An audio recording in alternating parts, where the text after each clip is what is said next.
Assalamualaikum warahmatullahi wabarakatuh. Apa kabar sahabat Amirul Mukminin?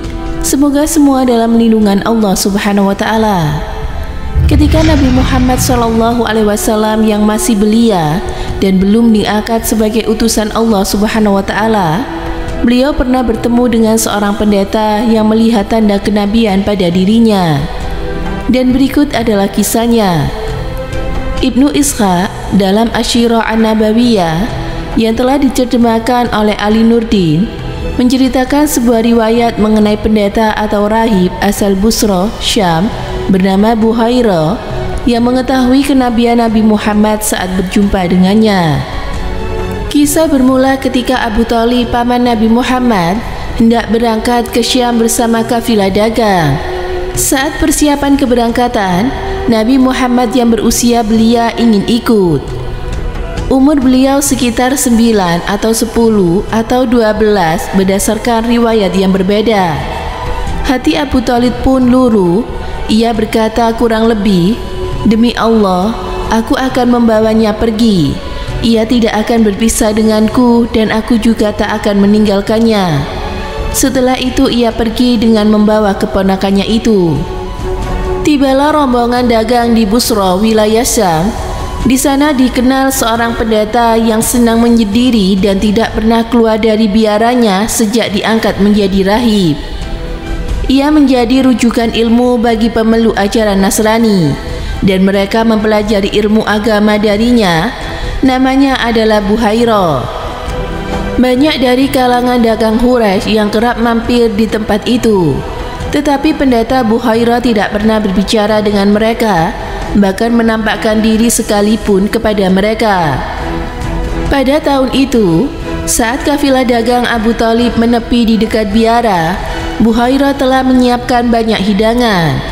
Diduga karena sesuatu yang ia lihat dari dalam biara tersebut, di mana ada yang meyakini bahwa saat Nabi Muhammad berjalan di antara rombongan, ia melihat ada awan yang menaungi kawanan itu.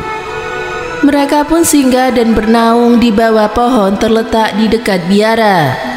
Buhairah sekali lagi menyaksikan awan menaungi pohon tersebut dan dahan-dahannya menunduk di atas Nabi Muhammad sehingga beliau bisa berteduh. Kemudian Buhairah turun dari biaranya dan mengutus seseorang untuk menemui kelompok dagang itu seraya berpesan, "Saudara-saudara Quraisy, aku sudah menyiapkan makanan untuk kalian. Aku ingin kalian semua hadir tanpa terkecuali, anak kecil, orang dewasa, hamba sahaya ataupun orang merdeka." Seorang dari rombongan terheran dan bertanya, "Demi Allah, wahai Buhairah, hari ini engkau benar-benar berbeda. Apa yang engkau lakukan pada kami? Kami sungguh sering melewati tempatmu, tetapi hari ini mengapa sikapmu berbeda?" Buhairah pun menjawab, "Engkau benar, apa yang kau katakan memang sesuai dengan kenyataan. Namun, kalian semua adalah tamuku.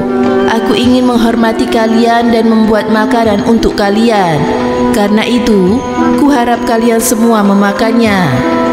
Akhirnya, seluruh kafilah dagang berkumpul di biara dan hanya Nabi Muhammad yang tidak ikut lantaran usianya masih anak-anak. Beliau memilih untuk menunggu dan menjaga di dekat tunggangan mereka di bawah pohon itu. Ketika Buhairah mengamati mereka, ia tidak menemukan sifat-sifat yang dilihatnya dari rombongan. Maka ia mengatakan, "Saudara-saudara Quraisy, tidak boleh ada seorang pun yang tertinggal dari menyantap makanan yang kupersiapkan."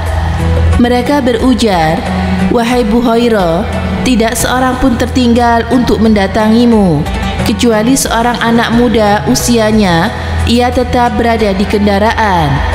Buhairah berkata, "Jangan lakukan itu, ajaklah anak itu. Ia harus ikut bersama kalian menyantap makanan ini." Seorang dari mereka mengucap, "Demi Lata dan Uzza, betapa aib bagi kami jika putra Abdullah bin Abdul Muttalib tidak ikut menyantap makanan bersama kami." Orang itu pun keluar untuk memanggil Nabi Muhammad dan diajaklah beliau agar bergabung dengan rombongan. Lantas Buhairah memperhatikan Nabi Muhammad secara diam-diam. Ia mengamati seluruh tubuh anak belia tersebut hingga ia mendapati tanda kenabian pada diri Nabi Muhammad kecil. Setelah menyantap makanan, rombongan dagang itu pun berpencar. Kemudian Buhairah mendekati Nabi Muhammad sambil bertanya, "Nak, demi Lata dan Uzza, aku akan bertanya kepadamu dan engkau harus menjawab pertanyaanku." Mendengar rahib itu mengucapkan nama berhala Lata dan Uzza, Nabi Muhammad menjawab, "Janganlah engkau bertanya kepadaku atas nama Lata dan Uzza. Demi Allah, tidak ada yang paling kubenci selain keduanya." Buhairah berkata, "Demi Allah, hendaknya engkau menjawab pertanyaan-pertanyaanku." Nabi Muhammad pun menjawab, "Silakan bertanya." Pendeta itu pun menanyakan segala hal yang ingin ia ketahui. Nabi Muhammad menjawab semua pertanyaannya, dan ternyata jawaban yang diberikannya sesuai dengan sifat-sifat kenabian.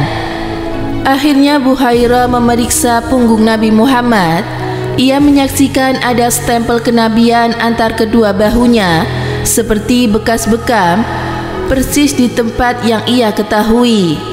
Setelah mencermati Nabi Muhammad selesai, Buhairah bertanya kepada Abu Thalib. Ia bertanya, "Anak siapa itu?" Abu Thalib pun menjawab, "Dia anakku." Buhairah menentang, "Ia bukan anakmu. Tidak mungkin anak itu punya seorang ayah yang masih hidup." Abu Thalib membenarkan, "Memang ia anak saudaraku."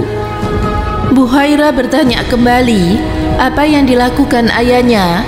Abu Thalib mengatakan, ia sudah meninggal saat ibunya mengandung anak itu. Rahib itu berujar, "Engkau benar, sebaiknya engkau segera membawa keponakanmu itu kembali ke negerimu, dan berhati-hatilah terhadap orang Yahudi. Demi Allah, kalau sampai mereka melihat anak itu mengetahui apa yang ku ketahui, mereka akan melakukan sesuatu yang buruk terhadapnya.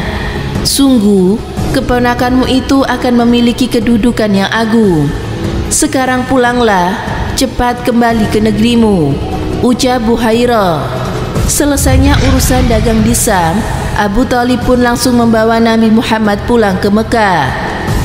Dikatakan ada 3 orang ahli kitab, Zurair, Tamam, dan Daris, menyaksikan Nabi Muhammad sebagaimana yang dilihat oleh Buhairah ketika perjalanannya bersama Abu Thalib, dan mereka pun menginginkan Nabi Muhammad, tetapi Buhairah mencegahnya sembari mengingatkan mereka akan Allah. Kemudian mereka membiarkannya. Begitulah Nabi Muhammad yang kemudian tumbuh menjadi pemuda yang berada dalam perlindungan dan pemeliharaan Allah Subhanahu wa Ta'ala. Dia memeliharanya dari noda kaum jahiliyah karena menghendaki kehormatan dan kerasulan untuknya kelak di masa dewasa. Beliau menjadi orang yang baik kepribadiannya, bagus akhlaknya, mulia garis keturunannya, tinggi kesantunannya, benar bicaranya, agung amanahnya, dan paling jauh dari kekejian dan perangai tercela. Hal ini merupakan bentuk penyucian dan juga penghormatan, sehingga tak heran jika Nabi Muhammad diberi gelar Al-Amin atau orang yang terpercaya. Masya Allah, itulah kisah tentang seorang pendeta Buhairah ketika melihat tanda kenabian pada Nabi Muhammad SAW. Semoga bermanfaat. Wallahu a'lam bishawab.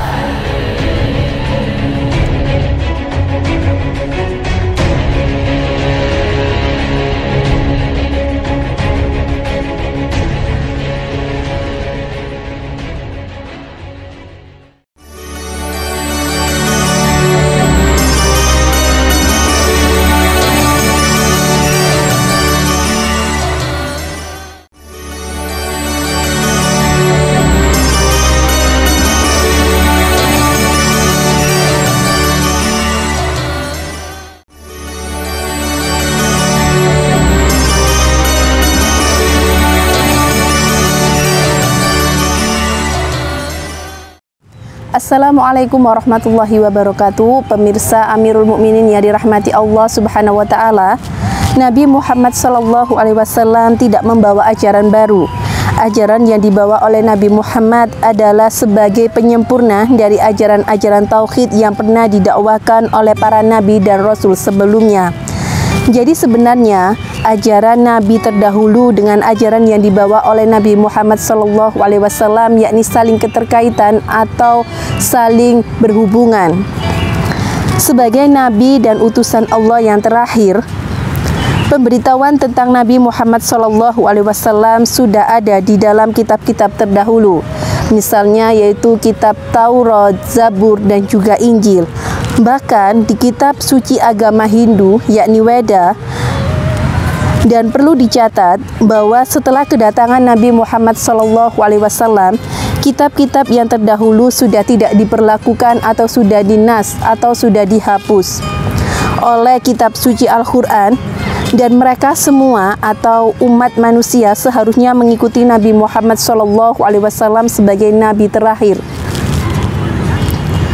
Karena ajaran yang dibawa oleh Nabi Muhammad SAW yaitu bersifat universal atau menyeluruh untuk semua umat manusia.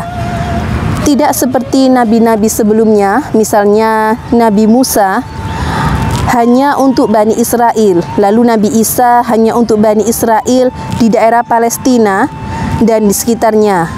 Karena Nabi Muhammad SAW adalah rahmatan lil alami, rahmat bagi umat seluruh alam. Semoga bermanfaat. Wassalamualaikum warahmatullahi wabarakatuh.